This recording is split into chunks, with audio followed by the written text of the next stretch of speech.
આણંદના સોજિત્રામાં ચુસ્ત પોલીસ બંદોબસ્તની વચ્ચે ગેરકાયદેસર દબાણો પર કાર્યવાહી હાથ ધરવામાં આવી છે। સોજિત્રામાં મોટી ચોકડી વિસ્તારમાં 5થી વધુ પાકા કોમ્પ્લેક્સ દુકાનો સહિતના દબાણો હટાવવાની કામગીરી કરાતા દબાણકર્તાઓમાં ફફડાટ ફેલાયો હતો। અત્યાર સુધી 100થી વધુ ગેરકાયદેસર દુકાનો તોડી પાડવામાં આવી છે।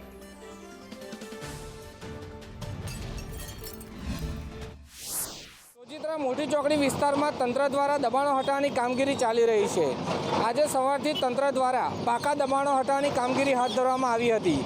આપને દ્રશ્યમાં બતાવી દે કે આ સોજિત્રાની મોટી ચોકડી વિસ્તાર છે, જેમાં પાકા કોમ્પ્લેક્સો હટાવવાની કામગીરી ચાલી રહી છે।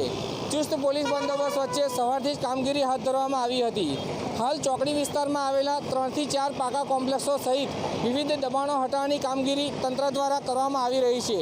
કોઈ અનિચ્છનીય બનાવ ન બને તેનું ધ્યાન રાખીને ચુસ્ત બંદોબસ્ત મૂકવામાં આવ્યો છે। જીતુ ખ્રિસ્તી, સંદેશ ન્યૂઝ, સોજિત્રા।